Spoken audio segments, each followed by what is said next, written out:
Taste the Daily. Sivaganga மாவட்டம் திருப்பத்தூர் அருகே தேரந்தல்பட்டி கிராமத்தில் முறையான அடிப்படை வசதிகள் இன்றி தவித்து வருவதாக கிராம மக்கள் வேதனை தெரிவித்துள்ளனர்.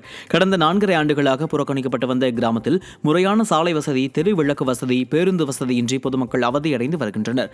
அதிமுக ஆட்சியில் அமைக்கப்பட்ட தண்ணீர் டேங்க் மட்டுமே மக்களின் குடிநீர் ஆதாரமாக விளங்கி வருகிறது. மேலும் ஸ்டாலின் மாடல் திமுக ஆட்சியில் அடிப்படை வசதிகள் கோரி பலமுறை மனு அளித்தும் எவ்வித நடவடிக்கை எடுக்கப்படவில்லை என்பது இப்பகுதி மக்களின் குமுறலாக உள்ளது. லைட் கூட இந்த ஊருக்குள்ள இல்லை.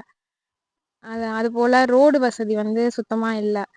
உங்களுடன் ஸ்டாலின் முகாமில் கொண்டு போய் நாங்கள் மனு கொடுத்துட்டு வந்திருக்கோம். ஆனால் கொடுத்துட்டு இன்னைக்கு ஒரு மாதம் ஃபுல்லாக முடிஞ்சிருச்சு. இன்ன வரைக்கும் அதுக்கான நடவடிக்கை எதுவுமே எடுக்கல. இது வரைக்கும் யாருமே இந்த மாதிரி முகாமில் மனு கொடுத்துருக்காங்களே, இந்த ஊர் எப்படி இருக்குது, என்ன போய் பார்ப்போம், என்ன குறைகள் இவ்வளோ சொல்லியிருக்காங்க எழுதியிருக்காங்களேன்னு இது வரைக்கும் யாருமே வரல. கடலூர் மாவட்டம் புவனகிரி அருகே ஓடும் பேருந்தில் மூதாட்டியிடம் நகை பறிக்கப்பட்ட அதிர்ச்சி சம்பவம் அரங்கேறியுள்ளது. பின்னலூர் கிராமத்தைச் சேர்ந்த சிவகாம சுந்தரி என்ற 70 வயது மூதாட்டி தனியார் பேருந்தில் பயணம் செய்த நிலையில் முகக்கவசம் அணிந்த 3 பெண்கள் அவர் அணிந்திருந்த 6 சவர நகையை பறித்துக் கொண்டு தப்பினர். கும்பகர்ண தூக்கத்தில் உள்ள விடியா அரசின் ஏவல் துறையால் தமிழகத்தில் நகை பறிப்பு சம்பவங்கள் அதிகரித்துள்ளதாக குற்றச்சாட்டு எழுந்துள்ளது. திருவண்ணாமலை மாவட்டம் ஆரணியில் அதிமுக ஆட்சியில் தொடங்கப்பட்ட சூரியகுளம் புதுப்பிக்கும் திட்டம் திமுக ஆட்சியில் தொடங்கப்பட்டது என திமுகவினர் பொய் பிரச்சாரத்தில் ஈடுபட்டுள்ளனர். 2020ஆம் ஆண்டு அதிமுக ஆட்சியின் போது 6,50,00,000 மதிப்பில் குளத்தை தூர்வாரி நடைபாதை அமைக்கும் பணி தொடங்கப்பட்டது. இத்திட்டம் விடிக ஆட்சியில் கிடப்பில் போடப்பட்ட நிலையில் தற்போது அதிமுகவினரின் அழுத்தத்திற்கு பின் இத்திட்டம் மீண்டும் தொடங்கப்பட்டுள்ளது. இந்நிலையில் இத்திட்டம் விடிக ஆட்சியில் தொடங்கப்பட்டதாக துண்டு பிரசுரங்களை வழங்கி தங்களின் ஸ்டிக்கர் ஒட்டும் பணியை திமுகவினர் தொடங்கியுள்ளனர். சிவகங்கை மாவட்டம் திருப்பத்தூர் சுற்றுவட்டார பகுதிகளில் கொட்டி தீர்த்த மழையால் வெப்பம் தணிந்தது. திருக்கழாப்பட்டி, கீழச்சுவல்பட்டி, SS கோட்டை, திருக்கோஷ்டியூர், நாச்சியாபுரம் உள்ளிட்ட பகுதிகளில் 2 மணி நேரத்திற்கு மேலாக மழை பெய்தது. இந்நிலையில் முறையான வடிகால் வசதி இல்லாததால் சாலைகளில் நீர் தேங்கி வாகன ஓட்டிகள் அவதியடைந்தனர். திருப்பூர் மாவட்டம் தாராபுரத்தில் 67 விநாயகர் சிலைகள் ஊர்வலமாக கொண்டுவரப்பட்டு ஆற்றில் கரைக்கப்பட்டன. விநாயகர் சதுர்த்தியை ஒட்டி பல்வேறு பகுதிகளில் வைக்கப்பட்டிருந்த விநாயகர் சிலைகள் தாராபுரம் பொள்ளாச்சி சாலையில் ஊர்வலமாக கொண்டுவரப்பட்டன. மேளதாளங்கள் முழங்க இவ்வூர்வலத்தில் திரளான பக்தர்கள் கலந்து கொண்டு சிலைகளை ஆற்றில் கரைத்தனர். திருப்பத்தூர் மாவட்டம் வாணியம்பாடி சார் பதிவாளர் அலுவலகத்தில் லஞ்சம் தலைவிரித்தாடுவதாகவும் மக்களை அலைக்கழிப்பதாகவும் குற்றச்சாட்டு எழுந்துள்ளது. சந்தியா என்பவர் தன் மாமனாரின் மருத்துவ செலவிற்காக 10 சென்ட் இடத்தை விற்க சார் பதிவாளர் அலுவலகத்தை அணுகிய நிலையில் அலைக்கழிக்கப்பட்டுள்ளார். மேலும் சார் பதிவாளர் இறந்து போகும் உயிரை பிடித்து வைக்கப் போகிறீர்களா என அலட்சியமாக கேட்டதாகவும் கூறப்படுகிறது. இதனால் ஆவேசமடைந்த சந்தியா தரப்பினர் அலுவலர்களுடன் கடும் வாக்குவாதத்தில் ஈடுபட்டதால் பரபரப்பு காணப்பட்டது. அப்பாவுக்கு சுகர் பேஷண்ட்டு ஹாஸ்பிட்டலில் சேர்த்துருக்கிறோம். அதுக்காக கடன் அதிகமாக இருக்குதுன்னு இடம் விற்றுக்கிறோம். இடம் விற்று அதை ரெஜிஸ்டர் பண்ணுறதுக்காக ரெஜிஸ்டர் ஆகி சொன்னோம். நேற்று சாயந்தரம் பேப்பர் ரெடியாகி கொடுத்துக்கிறோம். ப்ராப்பராக ரெடி பண்ணி கொடுத்துக்கிறோம். அதுவும் இல்லாமல் 1 லட்சம் வேணும், 50,000 வேணும்னு பேரம் பேசி இது பண்ணியிருந்தாக்கா எப்படி நம்ம காலையில் 9 மணிலேருந்து உக்காந்துக்கிறோம். எனக்கு அடுத்த வர பேப்பரெல்லாம் கையெழுத்து போட்டு கொடுக்குறாங்க அந்த மேடம். அவன் உசுறு போயிட்டா நீங்கள் உசுரை காப்பாற்ற போறீங்களா? நீங்கள் அமௌண்ட் கட்டினான்னு அந்த மேடம் கேட்குறாங்க. திருப்பத்தூர் மாவட்டம் நாற்றம்பள்ளி அருகே மாடு மேய்த்துவிட்டு வீட்டிற்கு திரும்பியவர் மீது இருசக்கர வாகனம் மோதியதில் 2 பேரும் உயிரிழந்தனர். ஆத்தூர் குப்பம் பனந்தோப்பு பகுதியைச் சேர்ந்த ரமேஷ் என்பவர் மீது அதிவேகமாக வந்த இருசக்கர வாகனம் மோதியது. இதில் ரமேஷும் இருசக்கர வாகனத்தில் வந்த சந்தோஷ் என்பவரும் சம்பவ இடத்திலேயே பரிதாபமாக உயிரிழந்தனர்.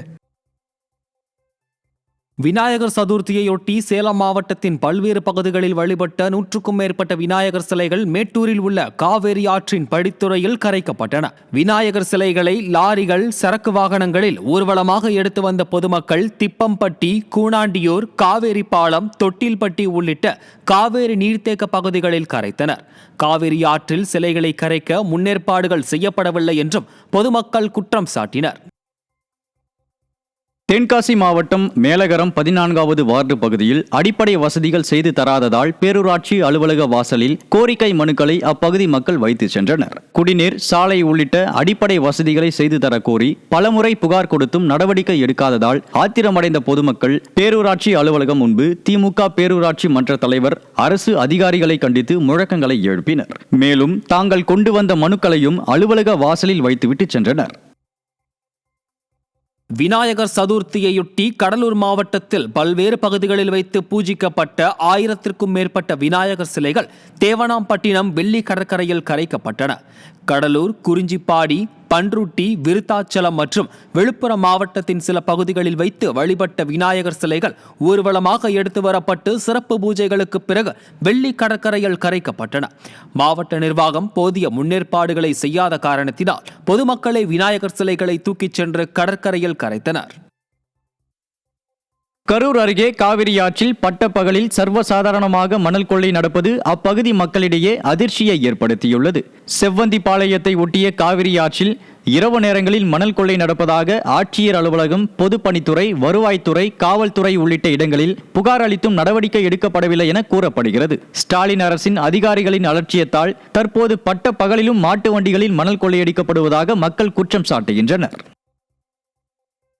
திருப்பத்தூரில் மாவட்ட ஆட்சியர் அலுவலகம் கட்டப்பட்ட 3 ஆண்டுகளில் ஆங்காங்கே விரிசலுடன் சேதமடைந்த விடிய அரசின் ஊழலை வெட்ட வெளிச்சமாக்கியுள்ளது.